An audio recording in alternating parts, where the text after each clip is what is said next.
Hey, Student Nation, and welcome back to Bud Brought a Buddy. And today, I have a very scary guest, manhandling guest, abusing, 3 technique, 4 technique, 5 technique, Cameron Heyward.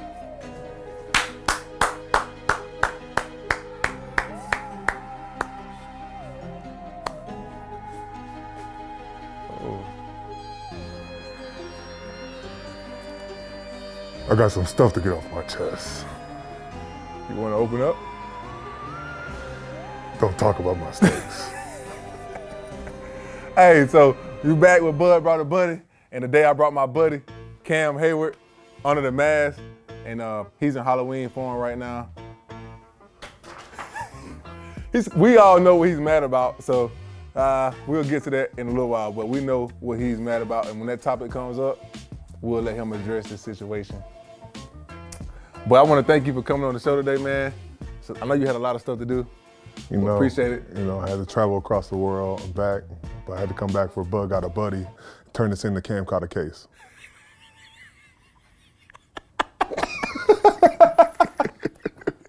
Let me stop, man. That's not even me. That is all right. Bud Got a Buddy, let's go. All right, bro, so who was your best bud? Man, I got a lot of best buds. I gotta say you, man. We've grown over these years, and I just appreciate you, holding down the right side, the strong side. I remember when Coach T switched you from left to right, and I was like, oh, I get the crazy one?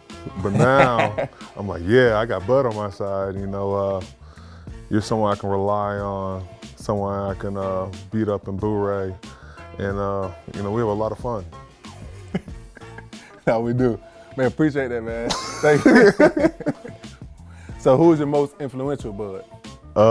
Influential bud, I would say my mom. When I look back at what she had to go through when my dad passed away, just putting food on the table, never have to worry about anything. Everybody likes to talk about my dad, and like they assume like he was this high paid athlete, but like money wasn't like it was how it is now. Yeah, so like my mom had to continue to work, and I just appreciate everything she's done for me, and she's always put our family first. That's great, man. Shout out to mom. Mom, number one, they never can be replaced.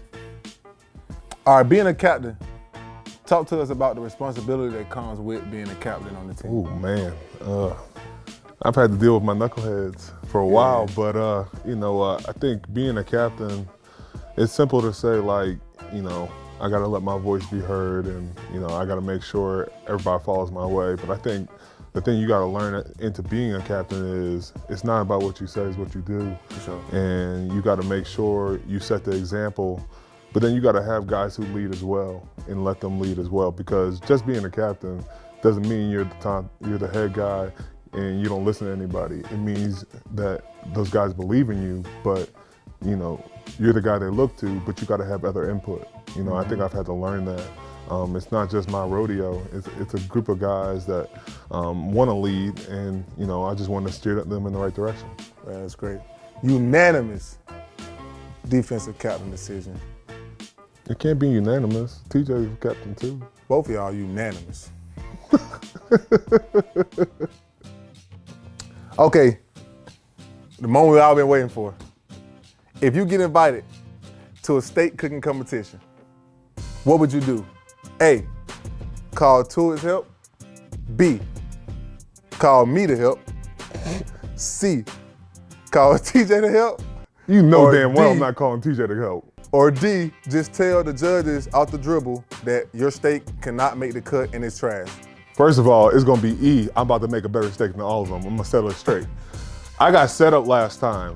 Let me get this right. Put that camera on me. I got set up, oh, right here? I got set up. TJ told me the wrong steak. These fools had filet mignons. I had a skirt steak. They set me up. So going in, I'm like, okay, I don't know why everybody chose a skirt steak, but I was like, whatever. So I go in, and they're like, oh, that looks nice, but then they eat it, and they're like, it doesn't taste like their steaks. So there's a difference in steak, man. But this time, I'm gonna find that Wagyu A5 beef, right? We gonna get this right this time. It's gonna be the sauce, it's gonna be everything. Whatever you want. I need everybody to be on my side. These fools have been going on long enough about who had the worst steak, and it wasn't mine. Vince had the worst. Let's get this out in the open. Vince had the worst. Vince was, I don't even know if it was cooked all the way. But going forward, Vince is not allowed to cook. But I'm cooking, and I'm gonna win.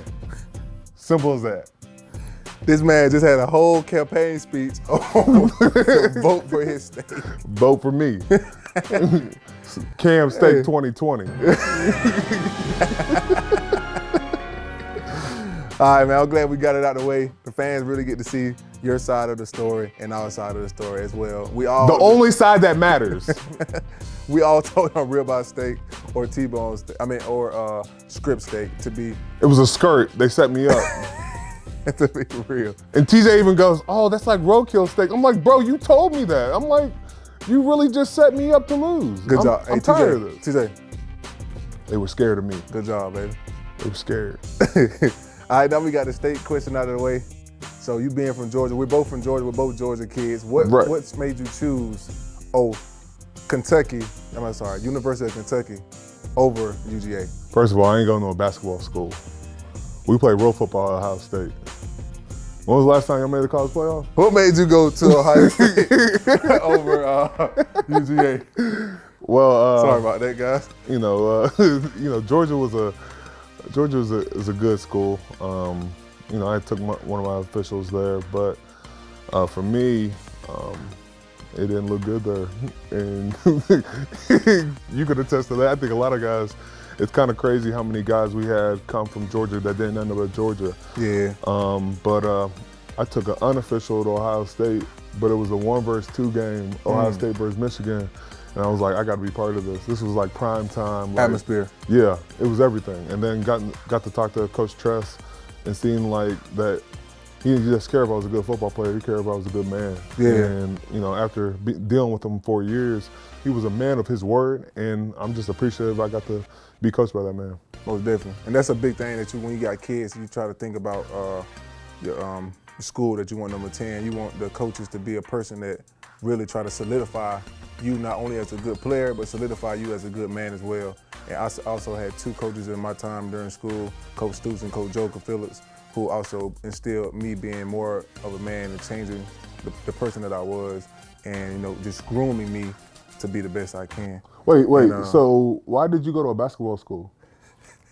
So what was your favorite to play offense?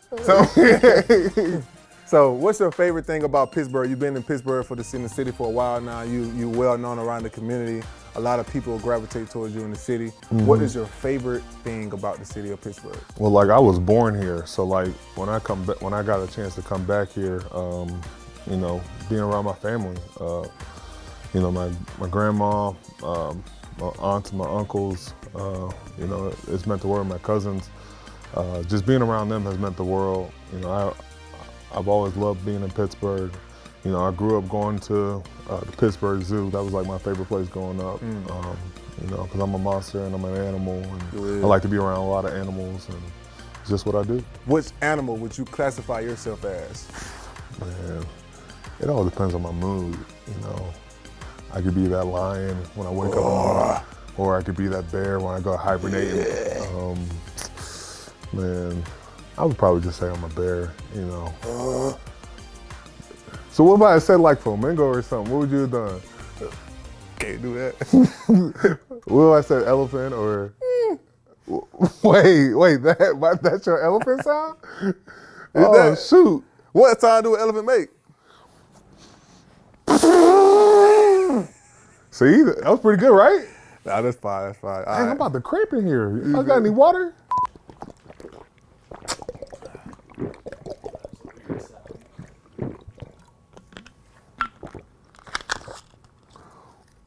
Hey man, what is going on? What did y'all bring me to? Okay, Cam. So on the animal subject, would you rather fight one lion-sized fly? Lion-sized fly? Or 100 fly-sized lions? It don't even matter. I'm destroying both. That's what I do. I'm a monster. Film crew, what about y'all? I'm going the fly-sized lion. 100. Definitely Yeah. lion. 100. Why? Because they're little, they're So? They little, can't small fly. You can lions. step on them. Yeah, you can Get just on and step on done. them. Or can they fly? You mean They can fly. They little lions. They can fly. I ain't scared of either. You gotta fight them all. So you got a foundation and a charity called the Hayward House. Yes, sir. The Hayward House has been doing a lot of stuff for the community lately. Kids, I've been to a couple of events. Yes. A lot of players been to a couple of events. Tell us how it came about and what and your passion you have for that. Yeah, Cam love the kids. No, I'm just playing. For real. You know, Hayward House got started 5 years ago. You know, for me, I always wanted to give back to the community, but I didn't always know how. And I got to see guys here in my time, whether it was Troy, Brett Kiesel, Aaron Smith, do it the right way and give back to the community, things they cared about, whether it was their communities back home or, you know, kids dealing with cancer. Those things always touched my heart. So I was like, this is an opportunity for me to give back. And I chose to, you know, work with inner city kids that are at risk. And, you know, we've done some amazing things over the last couple of years, whether it's, you know, doing a birthday club, you always come out, they beat you up in Dave & Buster's. You know, we've done book bag drives and shoe drives.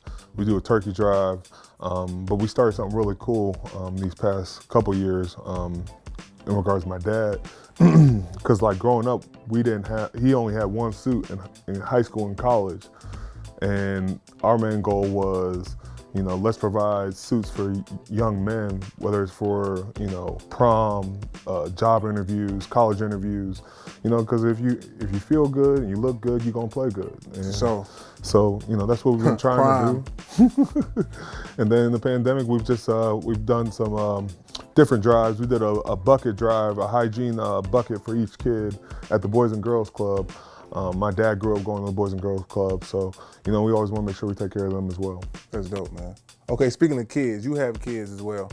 Does that give you an extra boost to come to work, to come to your in your career, to just make decisions not based on yourself but based on them? Well, it's like twofold. So like when I'm here, I got to lock in here. When I go home, I'm already exhausted and I got to deal with those kids, and them kids are some monsters. So that's dealing with that. But then at the same time, I'm gonna work my tail off to provide for my kids. You know, I know my dad did the same and my mom, and I'm gonna make sure I set the right example. You know, these kids now don't always have good role models, and I wanna make sure my kids and the people I'm introduced to know what I stand for and what I'm about to do. That's dope. That's dope. So when they grow up and they see this, you see he's all in for you guys. Did it just get weird?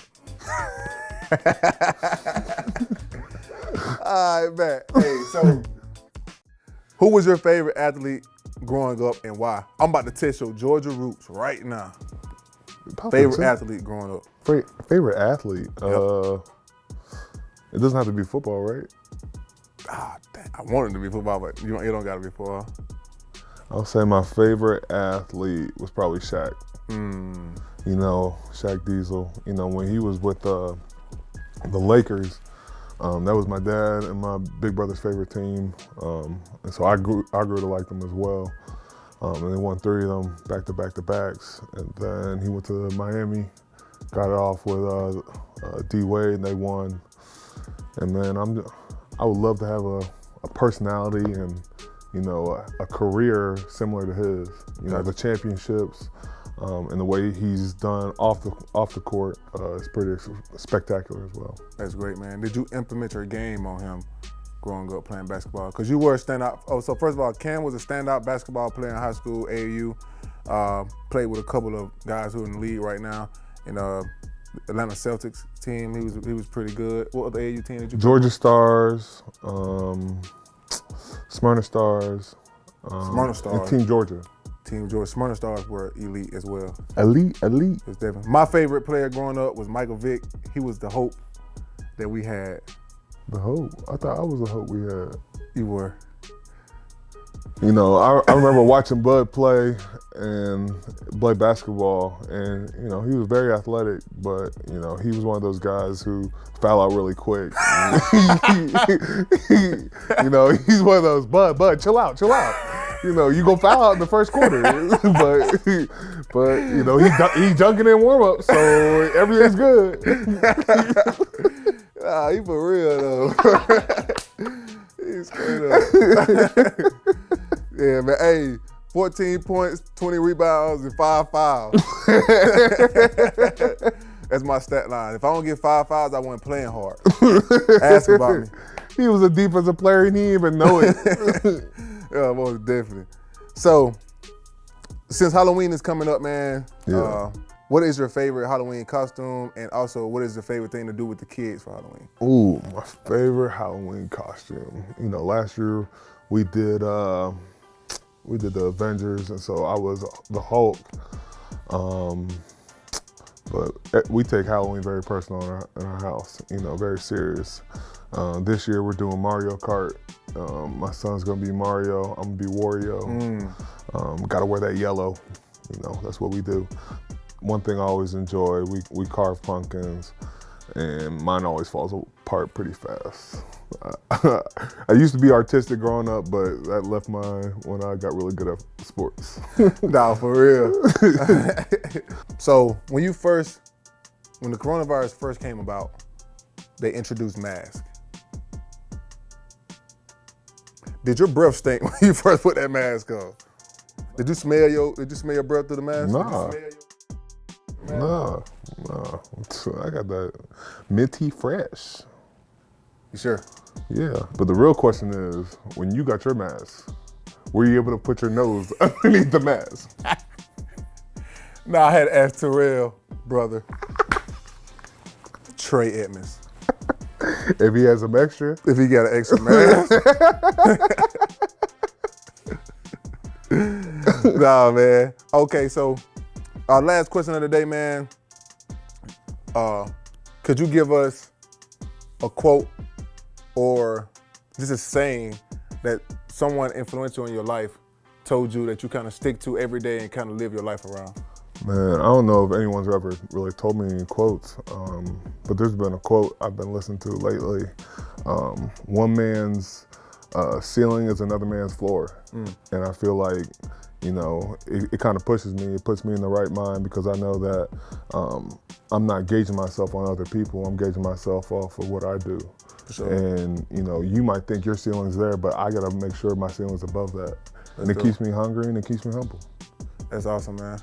That's awesome. Anything else you want to add? I just like to give a shout out to everybody that comes on the show.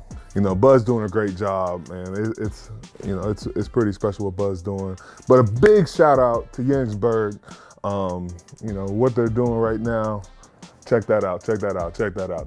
That's special right there. You know, it's for a great cause and dealing with kids being kidnapped, as we talked about, and trying to get kids back home. You know, I'm very proud of the men we have in this locker room that, you know, find ways to give back.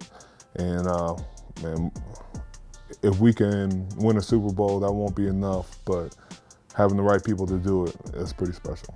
That's dope, man. Appreciate you, man. Yeah, shout out to Jensburg. If you ever got anything, any questions, go to the Jensburg website, go to the Jensburg Instagram, and you can get the details about the Child ID program and how it helps kids come back home who have been kidnapped and abducted.